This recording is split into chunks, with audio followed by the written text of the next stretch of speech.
I want you to think back to the last time you tried to win an argument.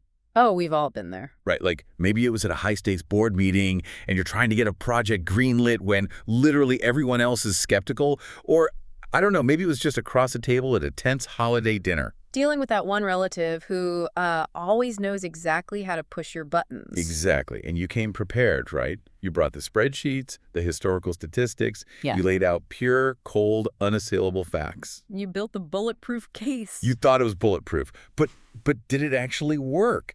Did laying out that undeniable logic actually change their mind right there on the spot? I'm gonna guess probably not. No. If you are like most human beings on the planet, it probably didn't. In fact, if anything, they might have dug their heels in even deeper. Yeah, usually when we talk about reasoning or, proving a point, there's this underlying expectation of engineering precision. Like you lay out the data, the math adds up, and the other person is just supposed to point at it and say, oh, there it is, I concede. You are correct. Which is such a fantasy. It is, but it's the appeal of a binary system, right? Right. We naturally gravitate toward frameworks where statements are either universally true or universally false. Because it's easier. Exactly. It completely removes the cognitive burden of ambiguity. We like things to fit neatly into a formula because it saves us from having to navigate the messy subjective reality of the actual person sitting across from us. But then you step out of the laboratory or you close the spreadsheet and you enter the actual reality of human communication. And the formula shatters. It totally shatters. Yeah. 'Cause suddenly you're looking at a landscape of persuasion that is murky, unpredictable, and honestly deeply frustrating if you're trying to navigate it with just a calculator. Yeah, that specific frustration is exactly why today's source material is so vital. It's essentially the ultimate diagnostic manual for those murky waters. Welcome to today's deep dive. We are jumping into a truly monumental piece of philosophy today. We've got a stack of excerpts from the Realm of Rhetoric by Chaim Perelman. Such a fantastic text. It really is. And just to set the stage for you, the specific edition we're working from was translated by William Kluback, and it has this incredibly illuminating introduction by Carol C. Arnold. Right, and for some context, this book is basically the follow-up, like the more accessible distillation of Perelman's earlier masterwork, The New Rhetoric, which he co-authored with Madame L. Olbrecht's Taitika. Which was a massive paradigm-shifting book on its own. Oh, it completely upended how modern thinkers understand persuasion. But this later text, the one we're looking at, it takes those huge ideas and distills them into a highly functional framework. So here's the mission for this deep dive. Our goal is to shortcut your path to being truly well-informed about how human beings actually persuade one another in the real world. Not the theoretical world. Right, the real world. We're going to explore why strict mathematical logic fails us miserably when we argue about things that actually matter to us. We'll look at how to structure an argument that binds to an audience's mind. Rather than, just bouncing right off their defensive shields. Exactly. And perhaps most importantly, we are going to dissect the hidden, almost invisible techniques people are using on you every single day. Oh, they are everywhere. In politics and marketing, in your own home. Trying to influence your deepest values. So whether you're listening to this to catch up on foundational philosophical frameworks, or you're prepping for a major negotiation at work, or you're just, insanely curious about human psychology and why we believe the things we believe. This deep dive is built for you. Think of this text as the ultimate cheat code to understanding human communication. But to understand the solution, we have to start with the core problem Perelman was trying to solve in the first place. And it actually starts with something that seems totally unrelated to rhetoric. Right, justice. Yeah, Perelman was a student of both philosophy and law, and he initially set out to study the nature of justice. He wanted to figure out, what makes a specific action or a specific law objectively just. Seems like a noble goal. It is, but he hit a wall almost immediately. He realized that the dominant system of philosophy and formal logic of his era completely failed to explain how human beings reason about values. Let's slow down and define the difference there, because I think we often conflate logic with reason. What makes formal logic so ill-equipped to handle a concept like justice. Well, formal logic, if you think of pure mathematics, or a classical syllogism where, if A equals B and B equals C, then A must equal C. Right, the classic formula. It relies entirely on strict deduction and induction. Mm, In those enclosed systems, a conclusion is necessarily true. It literally cannot be otherwise. 2 plus 2 is 4. right. But how do you use a math equation to prove that a specific social policy, like, say, a progressive tax rate or universal health care, is mathematically just? You can't. I mean, you literally can't put fairness or fidelity into a spreadsheet and calculate a definitive output. Exactly. And the dominant philosophical trend at the time Perelman was working, which was logical positivism, took a very hardline stance on this limitation. What was their take? Logical positivism essentially argued that if a claim isn't strictly logical, like if it cannot be empirically verified through scientific observation or mathematically proven, then it is not truly rational. Wow. Yeah, under that framework, value judgments are just expressions of emotion, they're poetry, or worse, just pure nonsense. Which is actually a terrifying thought if you follow it to its natural conclusion. It really is. Because if logical positivism is right, then every single debate we have about morality, about politics, about how we structure our laws or evaluate art, all of it is just people shouting irrational nonsense at each other. It's just noise. There'd be no such thing as a reasonable debate about human values. And Perelman fundamentally rejected that premise.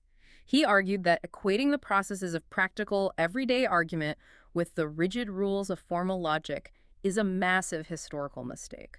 It's a category error. Okay, let's unpack this for a second. It's like trying to use formal logic to win a debate about human values is like trying to use a calculator to write a sonnet. Oh, that's a great way to put it. The calculator isn't broken. It's just the completely wrong tool for the job. It's not going to help you express, the tragedy of a broken heart. Right. But if Perelman realizes the calculator is the wrong tool, he doesn't just sit in an armchair and theorize a new tool out of thin air, does he? How did he actually figure out what the right tool was? This is where his methodology becomes so brilliant. Instead of theorizing in a vacuum, Perelman and his colleague, Madame L. Obrecht-Steitika, decided to look at the real world. Novel concept for philosophers, right? Very. They undertook a massive empirical study of actual texts. They analyzed the writings of politicians, the arguments of moralists, leading newspaper editorials, legal justifications from judges, and famous speeches. They basically went field reporting on human reasoning. Exactly. They asked a very pragmatic question: what does the justification of values actually look like in the wild? And what did they find? What they discovered completely shifted the paradigm. They found that real-world argumentation proceeds informally. It is almost never about undeniable absolute proofs. Yeah. It is entirely about the reasonableness of a claim. It's about convincing another human being that a certain choice or a certain interpretation of events is preferable to another. It's not about proving that a choice is mathematically inevitable. I understand the distinction, but I have to push back on the implications of that. Sure, go ahead. Because if we throw out strict logic and we admit that we can't prove any moral or political claim mathematically, doesn't that just open the door to total relativism? Ah, the chaos argument. Right. If no argument is mathematically true, then isn't any argument just as good as any other? How do we avoid total chaos where truth is just whatever the most charismatic person in the room says it is? That is the exact critique Perelman anticipated, and it's why he introduces a concept he calls the rule of justice. He absolutely does not believe that all arguments are equal or that we're doomed to relativistic chaos. Okay, so what is this rule of justice? The rule of justice is the foundational idea that arguments have worth. They have genuine validity when they encourage reasonable people to treat similar matters, similar things, and similar persons similarly. Treating similar things similarly. Can you give me a concrete example of how that anchors an argument? Yeah, let's say you manage a team and 2 employees come to you asking for a raise. You can't use formal logic to scientifically prove that either of them deserves a raise in an absolute cosmic sense. Right, there's no law of physics for salary. Exactly. But if employee A and employee B have the exact same tenure, the exact same performance metrics, and the exact same responsibilities, Oh, I see where this is going.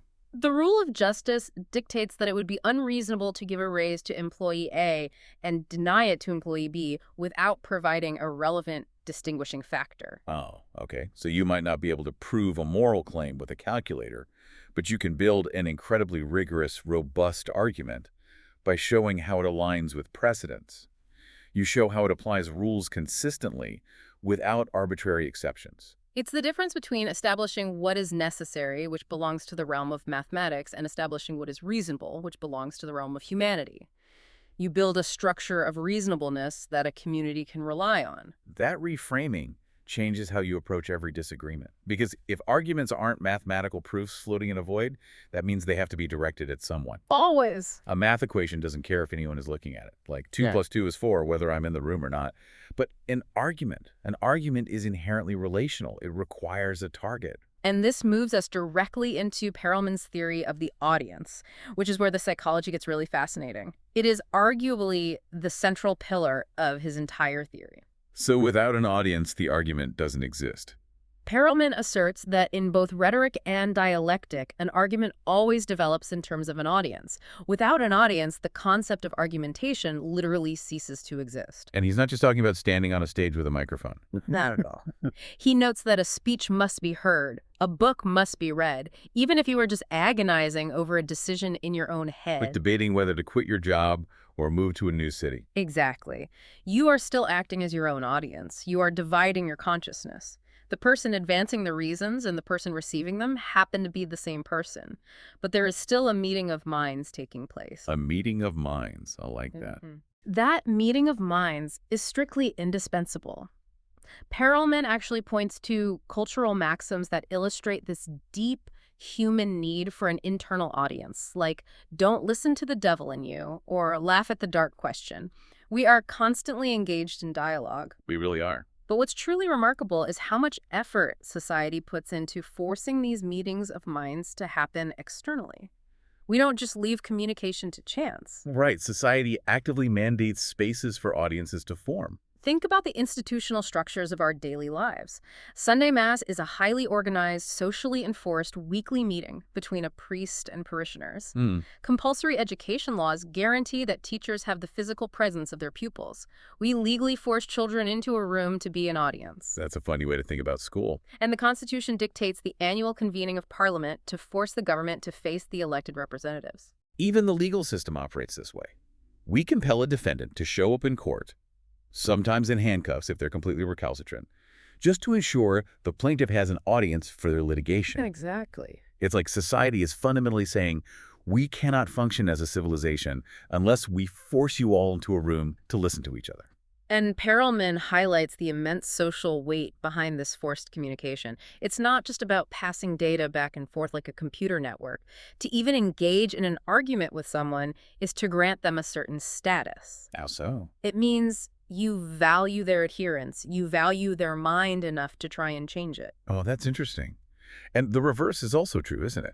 Yeah. To refuse to argue is a powerful social statement. Absolutely. To refuse to speak to someone or to refuse to debate them is the interpersonal equivalent of breaking diplomatic relations. It signifies that they are not acceptable as a spokesman or that you don't recognize them as a legitimate member of your intellectual community. You see this heavily in modern discourse, actually. Oh, everywhere. The decision to deplatform someone or the refusal to share a debate stage, it's a profound rhetorical move. It denies the prerequisite meeting of minds. So before you can even get to the substance of an argument, before you even start laying out your case for why you are right and they are wrong, you have to first agree that a settlement of the dispute is desirable and that the person you're talking to is worthy of the effort. But what happens when that social contract is broken from the other side? Like what happens when a speaker has the audience but completely misreads the room or violates the rules of that specific meeting of minds? Perelman shares a very poignant anecdote about exactly this kind of violation. He recalls an event where a speaker was asked to deliver some remarks about a deceased friend before a crowd of mourners. Okay. But the speaker abused the occasion by using the eulogy to attack a member of the crowd. He used the platform of mourning to launch a personal political vendetta. Oh, wow.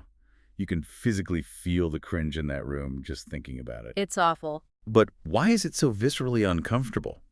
Because technically he had an audience and he was making an argument. It's uncomfortable because it's a profound violation of the audience's trust. Perelman compares this to a school principal who uses their position to propagate ideas and values that run completely counter to the community. Right. Why is that considered scandalous? Because society has confided its children and by extension its foundational values in that principle. The audience, the students and parents are there under a very specific, implicitly agreed upon social contract. They're expecting a specific kind of educational discourse. When the speaker violates that, it's not a logical error. They haven't failed a math equation. It's a social transgression. The principal, or the guy giving the eulogy, is hijacking a meeting of minds that was organized for a totally different purpose. Exact. It shows just how deeply context-dependent persuasion really is. Which means the very first step of persuasion, once you have your audience sitting in the room, is understanding what premises they already accept. You cannot build a persuasive argument on a foundation of ideas your audience actively rejects. Okay, but that introduces an enormous epistemological problem, Let's hear it. which Carolman tackles in his analysis of facts, truths, and what he calls the bundle. Because if you tell me I have to start with what the audience accepts as a fact, I have to ask, what actually is a fact? Good question. We throw that word around constantly. Give me the facts. Facts don't care about your feelings. How does Perelman define a fact in this messy realm of rhetoric? Well, in the realm of absolute certainty, facts and truths are guaranteed indefinitely only if you have an infallible authority. Meaning, For a deeply religious audience, a deity whose revelations are incontestable guarantees certain truths. If God said it, it is a fact. right, an ultimate unquestionable fact checker. But if you remove that absolute guarantee, if you are operating in a secular space, or a scientific space, or just everyday political discourse where you lack self-evidence that compels every single reasonable being across all of time, Which is most of the time. exactly, then facts take on a different nature. Perelman argues that without infallible authority, facts and truths are simply agreements. They are premises accepted by common opinion or by the specialized opinion of experts in a specific field. Wait, I need to stop you there. If a fact is just an agreement, if it's just a premise that a group of people have nodded their heads at, doesn't that legitimize mass delusions? How so? If a room full of people agrees the Earth is flat, does that make it a fact in Perelman's framework? Within the context of arguing with that specific audience, yes, it functions as a fact. A fact, rhetorically speaking, is simply a starting point that is not currently being questioned by the audience. That feels dangerous. Now, this doesn't mean Perelman thinks reality is fake or that physical laws don't exist. He's analyzing how human beings process information. If an agreement is sufficiently widespread in a community, no one can reject those facts without appearing foolish to that community unless they have a very good reason. Okay, I see. It's about operational reality. Yeah. But if I'm arguing with someone and they state something as a fact that I believe is fundamentally wrong, how do I challenge it? Because philosophers have tried the route of just doubting everything. Right, Perelman brings up René Descartes and his method of universalized doubt. The idea that you should doubt absolutely everything, your senses, your memory, until you find one undeniable truth. Which led to his famous, I think, therefore I am. But Perelman, channeling the philosopher Wittgenstein, points out that universalized doubt simply doesn't work in real-world argumentation. Why not? You can't walk into a courtroom or a corporate board meeting and say, well, I doubt that physical matter exists, so your revenue projections are invalid. You'd be last out of the room. You would be dismissed as a crank. Universal doubt isn't reasonable in practical circumstances. So if I can't just play the ultimate skeptic and say, I doubt your facts, Yeah. what is the actual mechanism for challenging a deeply held agreement? You have to show that the fact you want to disqualify is incompatible with a bundle of other facts and truths that the audience is absolutely not ready to abandon. A bundle. Explain how that works mechanically. Think about the philosophy of science. Let's say a scientist runs an experiment and gets a weird result that completely contradicts a known scientific fact. Okay. The scientific community won't just throw out the old established fact immediately. They will protect the bundle. They will say the new scientist's equipment was faulty, or their methodology was flawed, or the data was anomalous. Because throwing out the established fact would mean unraveling decades of other interconnected theories. Exactly. To force a true intellectual revolution, whether you are dealing with scientific paradigms, religious dogma, or just changing your parents' political views, the new evidence has to force a confrontation. You have to make them choose. You have to create a situation where the audience realizes they have to choose. You show them that to hold on to fact A, they're going to have to abandon facts B, C, D, and E, which they cherish deeply.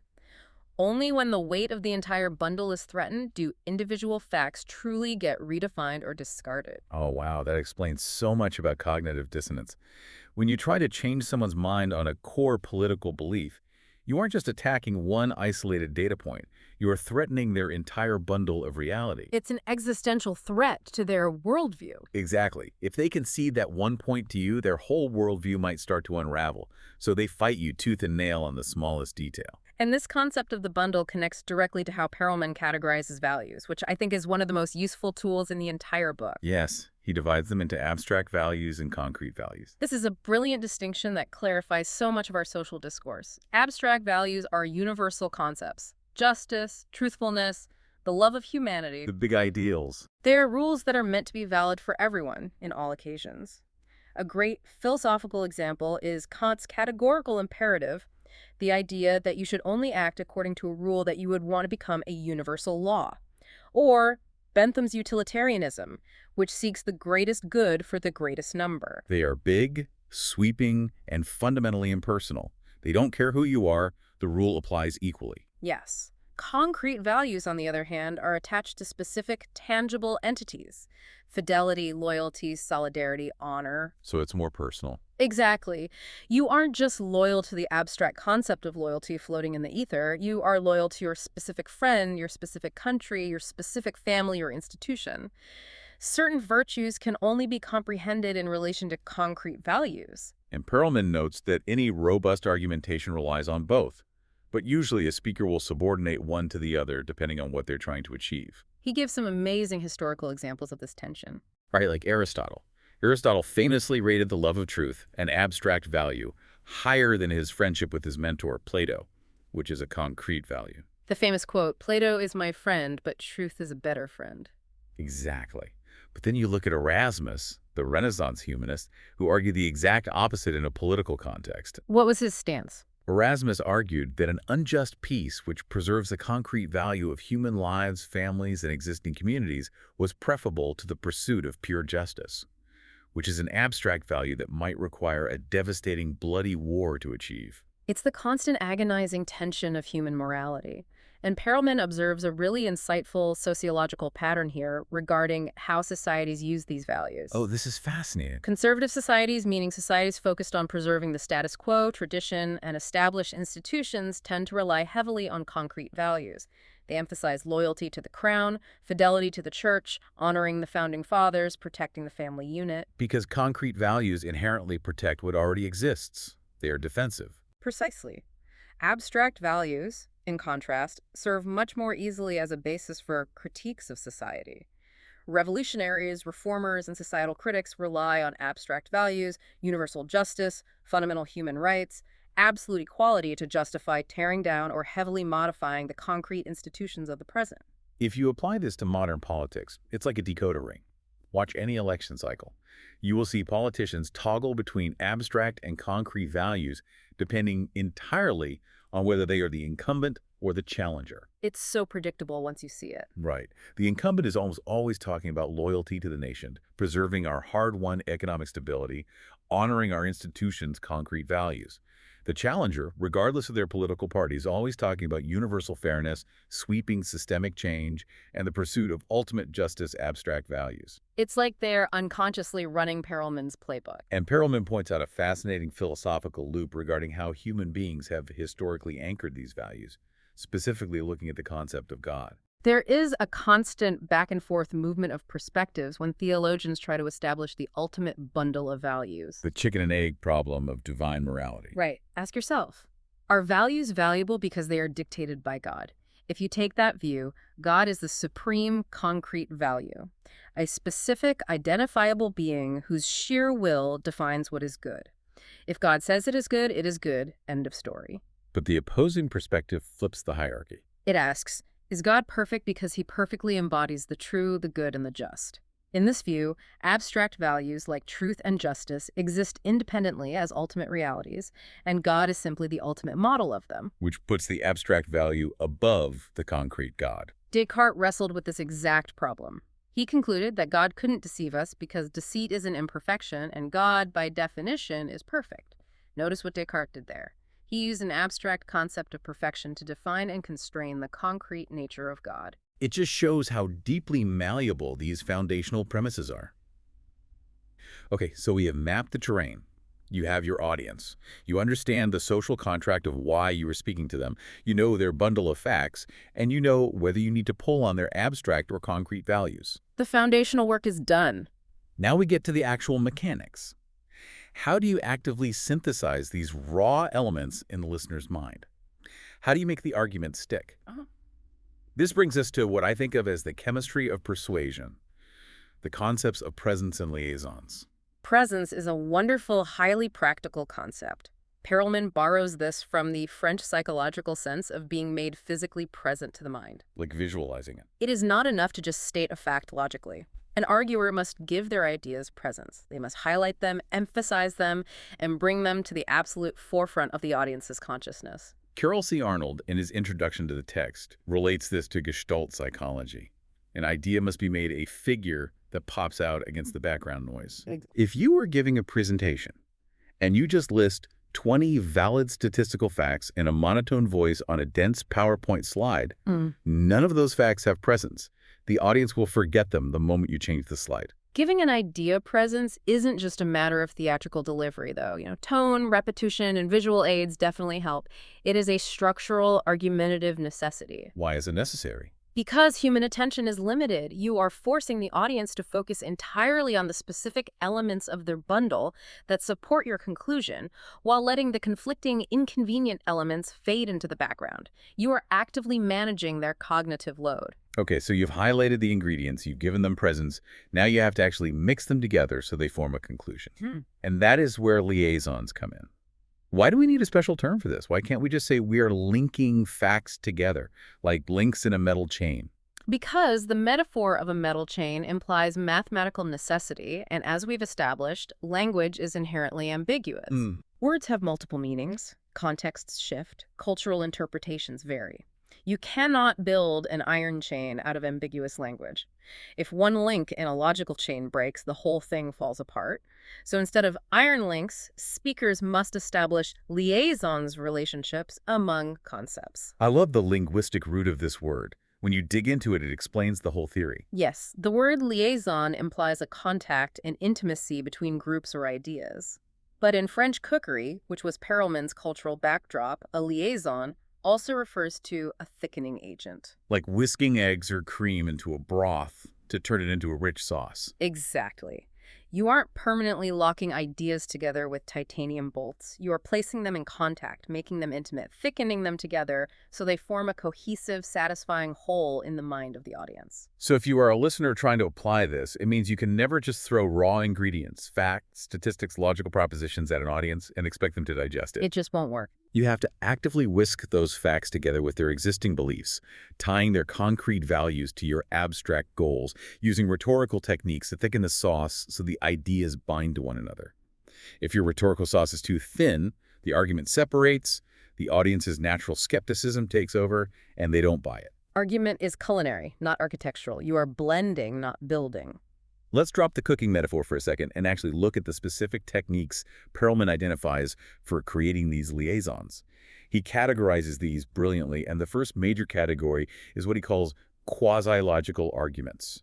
And these are fascinating because they are essentially disguises. There really are. Quasi-logical arguments dress up in the authoritative clothes of formal logic or mathematics. They borrow the appearance, the cadence, and the structure of rigorous deduction, but they rely on non-formal, everyday language and highly subjective human situations. They look and sound like math, but they aren't math. Exactly. One of the prime examples Perelman gives is the argument by division. Let's imagine a defense attorney trying to prove to a jury that the accused had no motive for a complex financial murder. Paint the picture. The lawyer might stand up and say, "Ladies and gentlemen of the jury, human crimes of this nature are motivated by one of three things: jealousy, hate, or cupidity. Let us examine the facts. My client was not jealous of the victim's marriage. My client had a long, documented history of friendship with the victim, holding no hate in his heart. And my client did not stand to gain a single penny from the victim's demise, so he was not motivated by cupidity.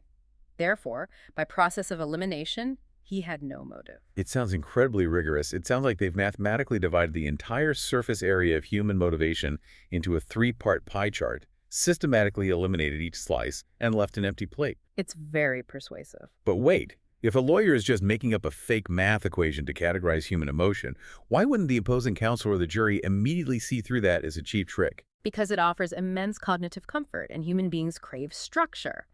However, as the ancient Roman rhetorician Quintilian noted, this type of argument is actually quite precarious for exactly the reason you suspect. It relies on the illusion of totality. Yes. If the opposing counsel stands up and says, what about revenge for a past slight? What about fear of blackmail? What about sheer accidental panic? If they introduce even one hypothesis that you omitted in your neat little division, the entire quasi-logical edifice falls to the ground. The illusion of math is broken, and you invite ridicule. Because human reality is messy and cannot be cleanly divided into a definitive pie chart. Right. Perelman says this argument necessitates a spatialized structure of reality. You have to temporarily exclude all the overlappings, the complex interactions, and the fluidity that characterize actual concrete human psychology. You simplify it. You reduce reality to a simplified logical schema so you can reason about it easily. Everyone in the room implicitly knows it's a simplification, but if it's done well, they accept it because it makes the decision-making process manageable. But isn't there a danger here? If we know it's a simplification, isn't it just a logical fallacy? Why shouldn't we call it out as flawed reasoning every time? It's crucial not to view it merely as a flaw or a malicious trick. To charge a person using a quasi-logical argument with a formal logical flaw only makes sense if they were genuinely claiming to do actual mathematics. But they aren't. What are they claiming? They are claiming to be reasonable. The defense attorney isn't saying human emotion is literally scientifically limited to 3 variables. They are offering a structured, reasonable framework to assess a chaotic situation. It's an effective way to synthesize information for an overwhelmed jury. That makes a lot of sense. It's a framework for consensus, not a discovery of physics. So that's quasi-logical. What's the next technique for binding ideas together? The next major category involves arguments based on the structure of reality. Instead of borrowing the structure of math, these arguments rely on liaisons that the audience believes already exist in the real world, things like cause and effect, or what Perelman calls liaisons of coexistence. Liaisons of coexistence. What's an example of that? A primary example is the profound connection between an essence and its manifestations, or more practically, between a person and their acts. So it's arguing based on how the audience fundamentally believe the universe operates? Yes. The text provides a beautiful historical example from Jacques Benin Bossuet, a highly influential 17th century French bishop and theologian. Bossuet had a practical problem. He wanted to increase his congregation's respect for the sermons spoken from the pulpit. People were falling asleep? Probably. All right. People were perhaps getting distracted or not taking the words seriously enough. So he built an argument based on a structure of reality his Catholic audience already deeply, viscerally accepted, the supreme holiness of the physical altar where the Eucharist is celebrated. He leveraged something they already revered to elevate something he wanted them to revere. Exactly. Bossuet argued that the temple of God has 2 august and venerable places, the altar and the pulpit. He claimed there's a very close, undeniable alliance between these 2 holy places within the structure of the church. Building the liaison. And then he delivers the rhetorical punchline. That man is no less blameworthy who listens carelessly to the holy word than he who, by his own fault, lets fall the very body of the Son of God. Oh, wow. That is an astonishingly heavy emotional transfer. He takes the profound, concrete, physical reverence they have for the communion bread at the altar, where dropping it would be a massive sacrilege, and he transfers that exact same level of terror and reverence over to the spoken word coming from the pulpit. He connects them based on the architectural and spiritual structure of reality, of the church building itself. He transfers the attitude. The bond that exists between the 2 objects in the audience's mind allows the speaker to transfer the emotional, moral, and psychological weight from one to the other seamlessly. You see this today in modern marketing all the time. Absolutely. Like when a luxury watch brand sponsors a high-stakes Wimbledon tennis match, they're using the structure of reality. They want the prestige, the history, and the precision associated with Wimbledon to transfer to their watch. That is incredibly effective. And it flows naturally into the 3rd major group of techniques Perelman outlines: arguments by example, illustration, and model. On the surface, these seem pretty straightforward. We all use examples. But Perelman draws some really sharp, specific distinctions between them that change how you use them. He does. And getting the distinction right is vital for structuring a speech. An example is used specifically to establish a general rule. Okay, so if I'm trying to prove to a boardroom that the current market is shifting toward a new technology. You provide several specific real-world cases examples to prove that a broader pattern genuinely exists. The examples do the heavy lifting of proving the rule. But an illustration is different. Yes. An illustration assumes the rule is already accepted by the audience, and it is used purely to make that rule concrete, vivid, and present to the mind. Give me a real-world distinction between the two. If you were trying to prove that physics dictates that moving objects maintain momentum, you might roll a ball across a table as an example. To prove the physics. Right. But if you quote the proverb, "A rolling stone gathers no moss," you aren't trying to prove that physics works. You and the audience already agree on the mechanics of rocks and moss. You are using the vivid imagery of the rolling stone as an illustration to make a point about human behavior and staying active. And what's wild is that because an illustration isn't carrying the burden of proof, Perelman notes that it doesn't even have to be a true story to be effective. Not at all.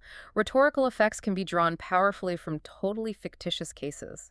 He mentions tales used by ancient writers of sailors choosing their ship's captain by drawing lots out of a hat. Which is absurd. Nobody in the history of maritime navigation would ever choose a ship's captain by a random lottery.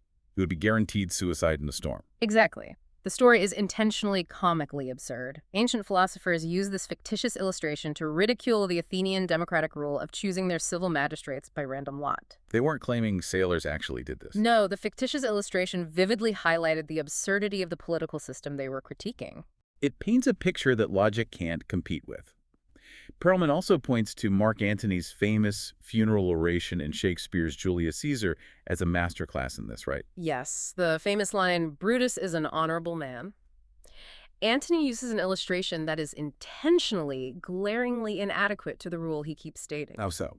He keeps stating the rule that Brutus is an honorable man, while simultaneously describing in graphic, undeniable detail Brutus's treasonable acts, his betrayal, and his ingratitude toward Caesar. The clash between the stated rule and the vivid illustration creates this massive cognitive dissonance for the crowd. It generates brilliant irony, testifying to the exact opposite of what Antony is technically speaking aloud. And then there's the concept of the model. A specific case or a specific person can be presented as a model to be imitated. But people don't just imitate anyone randomly. They imitate those they admire, those who hold authority, or those with immense social prestige. Which brings us to one of the most complex subtopics in Perelman's work, and something we see debated on social media every single day, the dynamic between the person and the act. It's a huge topic. How much does who we are influence how people judge what we do, and vice versa? In normal, everyday argumentation, there is a constant, fluid interaction between the person and their acts. A person's acts define their character over time, and in turn, their established character colors how we interpret their future acts. Like if a known liar tells you something surprising, you doubt the statement because of the person. Exactly. Or if a saint does something slightly questionable, you might give the act the benefit of the doubt because of the person. But skilled arguers don't just let that natural fluid interaction happen, do they? They manipulate it. Perelman outlines techniques to either arrest or curb this interaction when it doesn't serve the speaker's purpose. He calls them techniques of severance and techniques of restraint. Let's break those down, starting with severance. Severance means completely, surgically cutting the tie between the person and the act. How is that even possible? The clearest example of severance is found in matters of objective truth or hard scientific fact. If a known criminal, someone with a universally despised character, invents a brilliant, mathematically flawless new formula for a chemical compound, Their bad character doesn't weaken the validity of the chemical formula. the interaction is completely severed. The invention stands entirely apart from the morality of the person. The math works, even if the mathematician is a monster. We see this debate constantly in the art world. Can you separate the art from the artist? Perelman is essentially giving us the rhetorical mechanics of that debate. He is. But severance can go the other way too, right? Yeah. Where the person is so elevated that it severs them from a seemingly bad act. Yes, and this leads to profound theological and philosophical arguments. Perelman brings in Leibniz's theodicy to illustrate this. The problem of evil. Exactly. The classic problem of evil asks, how can a perfect, infinitely good God allow horrific evil acts to occur in the world?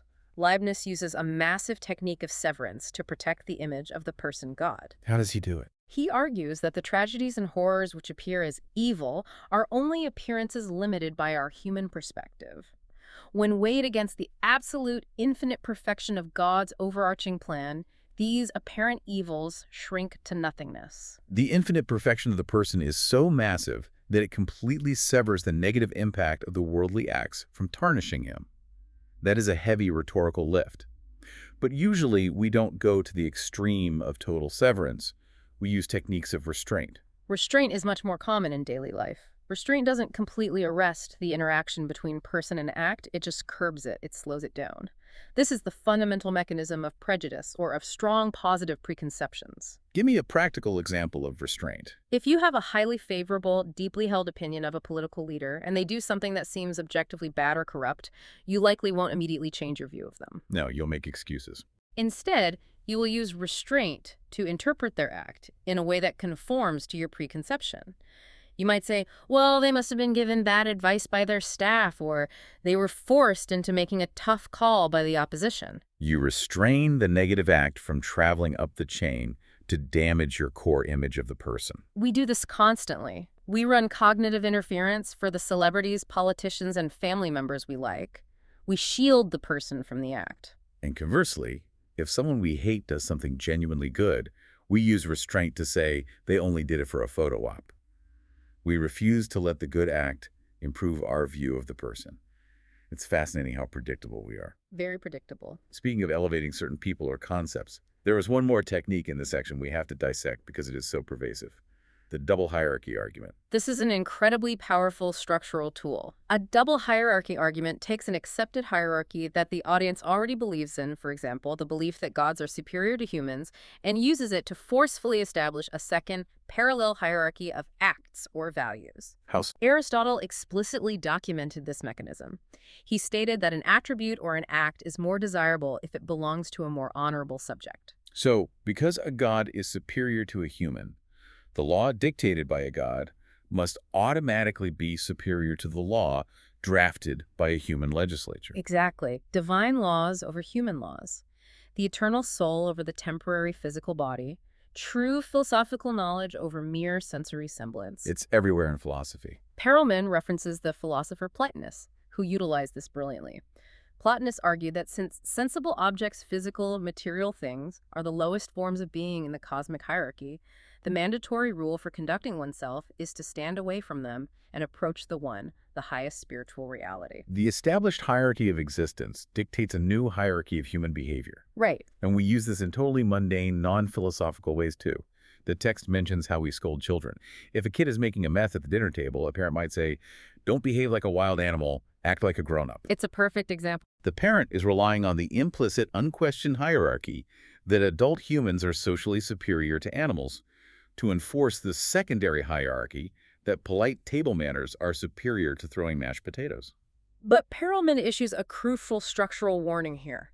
The entire usefulness of a double hierarchy argument relies completely on the audience accepting the initial foundational hierarchy. Right. If you try to argue that the conduct of a king is inherently superior to the conduct of a farmer, that double hierarchy works perfectly in a 15th century aristocratic society where the divine right of kings is accepted. But if you try that exact same argument in a modern egalitarian democracy, it will completely fail because the audience rejects your foundational premise. if you don't secure the foundational agreement, your secondary hierarchy collapses instantly. Okay, so we've gone through this incredible toolkit for linking things together, using quasi-logical math illusions, leveraging the structure of reality, deploying examples, and utilizing hierarchies. But I want to shift gears because everything we've talked about so far is about bringing ideas together. What happens when things don't link? When you hit a wall. Right. What happens when a speaker is trapped, when two of their audience's deeply held values directly contradict each other? How do they escape that trap? That brings us to one of Perelman's most profound contributions, The concept of dissociation. We spent all that time talking about liaisons creating intimacy between ideas. Dissociation is the exact opposite mechanism. Tearing them apart. It is the technique used when an arguer encounters a strict incompatibility, a fatal contradiction within their own bundle of facts or rules. When an unstoppable force meets an immovable object in the audience's mind. Exactly. When two accepted ideas clash, you cannot simply merge them with a liaison. If you try, the audience will reject the argument as hypocritical or nonsensical. You have to actively detach the concepts. You have to dissociate them. How does a speaker actually execute a dissociation in practice? Perelman explains that you resolve the conflict by creating what he calls philosophical pairs. It is vital to distinguish this from a simple antithetical pair like good versus evil, or a mundane classificative pair like north versus south. What makes a philosophical pair different? A philosophical pair resolves a contradiction by taking a single, unified concept that is causing trouble and splitting it into two parts, an appearance and a reality. Okay, I need a very clear example of this rhetorical surgery. Think about the concept of freedom. This is a concept that causes endless incompatibility in political discourse. A citizen might complain, I am told I live in a completely free country, but if I don't give a portion of my income to the government in the form of taxes, I will be locked in a cage. How am I free? There is a massive incompatibility between the cherished concept of freedom and the grim reality of state coercion. So how does the politician resolve that without throwing out the concept of freedom entirely or admitting that the state is just a mafia? They use dissociation. They split the concept of freedom into a philosophical pair. They might define negative freedom, which is just being left alone to do whatever you want without interference. The politician casts this as a lesser appearance of freedom, a childish illusion of how society works. Okay, and the other half. Then they introduce positive freedom, the reality of participating in a structured society where contributing taxes allows the community to build roads, fund schools, and create a safe environment where true human flourishing is possible. Oh, that is incredibly clever. So you take the concept that is causing the contradiction, you slice it in half. You say, the part you are complaining about negative freedom is just an illusion or a misunderstanding of the term. The part I want you to focus on, positive freedom, is the true reality of the concept. Precisely. You sacrifice the appearance to save the reality. Perelman states that dissociations are central to absolutely all original philosophical thought. Whenever a philosopher needs to escape a paradox or reconcile an incompatible set of beliefs, they do not throw out the facts. They use dissociation to redefine the terms. It's a way of saying, you're not wrong, you're just looking at the illusion. It's how Kant separated the phenomenal world from the noumenal world, for instance. Okay, so we have all our raw techniques now. We have our liaisons to bind things, our dissociations to escape traps, our examples to illustrate. Now we have to pull back and look at the macro structure. We have to actually build the presentation. You have to order the arguments. Right, into a speech or a document. In ancient times, rhetoricians called this dispositio. In the Renaissance, they referred to it as method. Historically, how rigid were the rules for structuring an argument? Historically, classical rhetoric was incredibly rigid. The ancient Roman and Greek schools believed that almost every persuasive speech needed to follow a specific, unyielding sequence. Like a formula. It was almost like an architectural blueprint. You had to start with the exordium, the introduction to win favor, then move to the narration, laying out the background facts, then the proof your core arguments, the refutation, anticipating and countering the opponent, the recapitulation, a summary, and finally the peroration, the emotional, sweeping conclusion. It sounds exhausting to have to fit every single debate into a 6-part classical template. Did everyone agree with that? Now, Aristotle, who was always much more pragmatic, thought that was overly bureaucratic. He argued that most of those rigid divisions were unnecessary ornaments. To Aristotle, there were only 2 truly indispensable parts to any discourse. You must clearly state your thesis, and you must prove it. Keep it simple. Exactly. Everything else is entirely situational depending on the audience. But Perelman takes this a step further. He doesn't just ask what the structure should be. He asks why order matters at all. And he contrasts it, once again, with formal logic and math. Because in a math proof, the order doesn't actually matter in terms of truth, right? That is a fundamental insight. In a purely formal mathematical demonstration, the order of the theorems does not change their absolute truth value. As long as the logical inferences are correct, the conclusion remains true whether you read the proof forwards, backwards, or start in the middle. It's a closed, static system. But in argumentation, order is absolutely vital. Why? Because argumentation is a dynamic psychological event. The presentation of your first argument actually modifies the psychological conditions of the audience's acceptance for your second argument. I think of it like staging a play or writing a movie script. You cannot reveal the massive plot twist in Act 1 before the audience cares about the characters. You have to condition them. That's a great analogy. If a lawyer stands up in opening statements and immediately hits the jury with their most controversial, counterintuitive claim, the jury will reject it instantly because their defensive walls are up. Exactly. But if that same lawyer spends the first 2 days of the trial establishing shared values, offering agreeable illustrations, building a liaison between their own credibility and the jury's beliefs, and slowly dismantling the opponent's case, Setting the stage. then when they drop that exact same controversial claim during closing arguments, the conditions of the jury's acceptance have been completely altered. The jury listening to the closing argument is quite literally a psychologically different audience than they were at the beginning of the trial. Their internal bundle has been subtly shifted by the journey of the discourse. Therefore, the order of your arguments isn't just about sounding organized or polite. The order is an active, highly potent tool of persuasion. The strength of an argument is actually a function of its placement in the discourse. Wow. A weak argument placed at the wrong time can ruin a strong argument that follows it. That is profound. It emphasizes that persuasion is not just what you say, it's the precise psychological moment at which you say it. Timing is everything. We have covered the micro and the macro mechanics. Yeah. Now, I want to bring us to the grand finale of this deep dive, looking at Chapter 14, the Realm of Rhetoric. Pulling the lens all the way back, how does Perelman's entire system fit into the grand history of human thought? Because let's be honest, the word rhetoric has had a pretty sleazy reputation for a very long time. It has a terrible reputation. And that is the result of a millennia-long intellectual war between philosophy and rhetoric.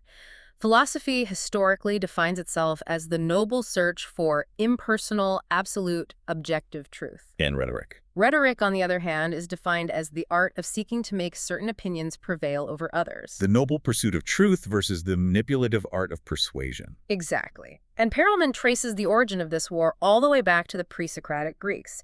You have Parmenides, the philosopher who championed pure truth guaranteed by divinity. Parmenides essentially dismissed all human opinion as mere illusion. He wanted absolute certainty. And how did the rhetoricians respond to that demand for absolute certainty? A figure named Gorgias, a famous sophist, replied with a devastating, cynical, but highly logical three-part argument. Let's hear it. Gorgias argued, first, being, meaning absolute objective truth, does not actually exist. Second, even if absolute truth did exist, it would be entirely unknowable to our flawed, limited human minds. And third, even if a human mind could somehow grasp absolute truth, it would be entirely incommunicable to anyone else via the ambiguous, clumsy tool of human language. That is incredibly bleak, but also feels incredibly modern. It sounds like the foundation of our current post-truth internet discourse. Gorgias is basically saying, absolute truth is a fantasy, so the only thing that actually matters in society is how effectively we can persuade each other to act. Protagoras, another major figure, added to this by pointing out a practical reality. For every single subject, there are two opposing discourses, what the Greeks called dissoi logoi. You can always build a reasonable, culturally sound argument for a proposition and a reasonable, culturally sound argument against it. So it's always a tie. Therefore, according to Protagoras, preeminence must be granted to the rhetorician, the master of managing opinion, because managing opinion is the only tool we actually have to run a civilization. I can see why philosophers like Plato absolutely hated that worldview. It threatens their entire existence. If truth doesn't exist, the philosopher is out of a job. They despised it. And because the philosophers eventually won the historical narrative, towering figures like Plato and centuries later, Renaissance thinkers like Peter Ramus systematically degraded and neutered rhetoric. They took away its power. They stripped it of its epistemological power. They successfully argued that truth is discovered by philosophy and formal logic, and that rhetoric is just the magic of words, a purely ornamental literary art. They basically demoted rhetoric from being the engine of human society to just being the shiny paint job on the car. They said it's just figures of speech used to dress up the truth for the uneducated masses who can't understand the math. Precisely. It became seen as a sleazy, manipulative trick used by demagogues, or at best mere literary aesthetics. A persuasive discourse was judged merely as a work of art, judged on its poetic beauty, rather than as a dynamic, necessary tool for managing human affairs and resolving conflict. And this historical injustice is exactly where Perelman stages his grand rehabilitation. Huh. He looks at this thousands of years old debate and says, philosophy, you got it completely wrong. How does he redefine the realm of rhetoric for the modern age? He redefines it expansively and aggressively. He states a new fundamental rule. Every discourse which does not claim an impersonal validity belongs to rhetoric. Let me translate that. If you cannot prove your point with a strict mathematical equation or absolute undeniable empirical certainty, you are doing rhetoric. As soon as a communication tries to influence one or more persons, to orient their thinking, to excite or calm their emotions, or to guide their actions, It belongs entirely to the realm of rhetoric. That encompasses almost everything we do as a species: politics, law, morality, art criticism, parenting, corporate business negotiations, deciding where to go to dinner. All of it is rhetoric. and here is the ultimate twist, the final checkmate against the classical philosophers.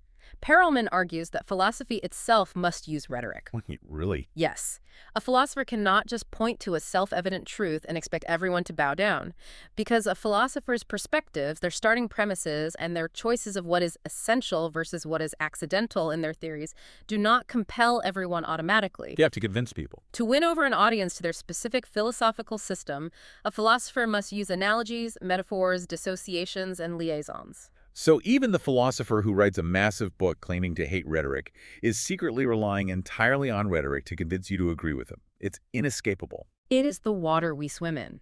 Perelman quotes Professor Walter Jens of the University of Tübingen, who beautifully describes rhetoric as the once and future queen of the human sciences. It was the queen in antiquity, it was unjustly dethroned by formal logic and rationalism, and Perelman's life work was arguing for its rightful restoration. So rhetoric isn't just the sleazy car salesman technique we've been taught to fear. It's the literal fabric of human society.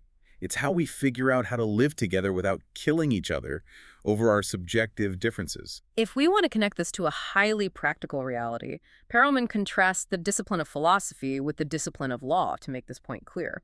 Philosophy has the luxury of debating the nature of ultimate truth for 2,000 years without ever reaching a definitive conclusion. But the law cannot do that. The law must reach a decision. A judge must settle a dispute, maintain social order, and mete out justice today, right now, based on imperfect information, ambiguous statutes, and deeply conflicting human values. Law is applied rhetoric on a deadline. That is a brilliant way to frame it. It really grounds the whole theory. We have covered an immense amount of intellectual ground today. Let's do a comprehensive summary of this deep dive to lock these concepts in. We have traversed the entire landscape of Chaim Perelman's realm of rhetoric.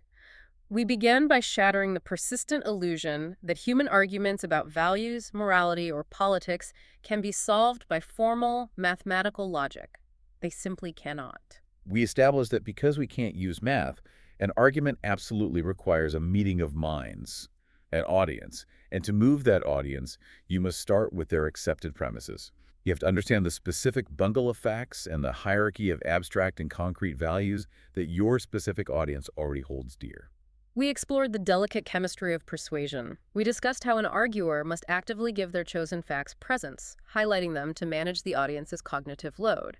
And we explored how speakers must use liaisons to thicken concepts together, binding raw data to existing beliefs to overcome the inherent ambiguity of human language. We opened up the rhetorician's toolkit. We looked at how speakers use quasi-logical structures to provide the comforting illusion of math, how they leverage the audience's perceived structure of reality, how they deploy examples and fictitious illustrations to bypass defensive logic, and how they manipulate the complex psychological interaction between a person and their acts through the techniques of severance and restraint. We examine the surgical power of dissociation, how to split incompatible concepts into appearance and reality to save a theory from contradiction. And we highlighted the vital importance of order in a discourse, recognizing that the audience at the end of a speech has been psychologically altered from the audience at the beginning. And finally, we witnessed the historical rehabilitation of rhetoric itself, restoring it from a mere literary ornament to its rightful place as the once and future queen of the human sciences.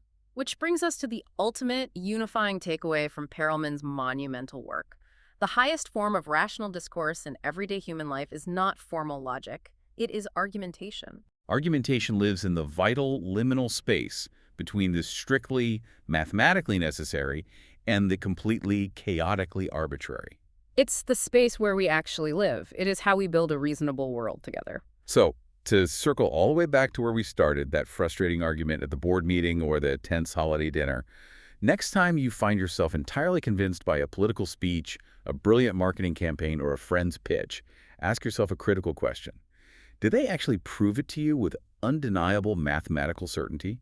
Or did they just find the perfect ingredient to thicken the sauce of your own deeply held values? Keep your ears open. Thanks for taking this deep dive with us. We'll catch you on the next one.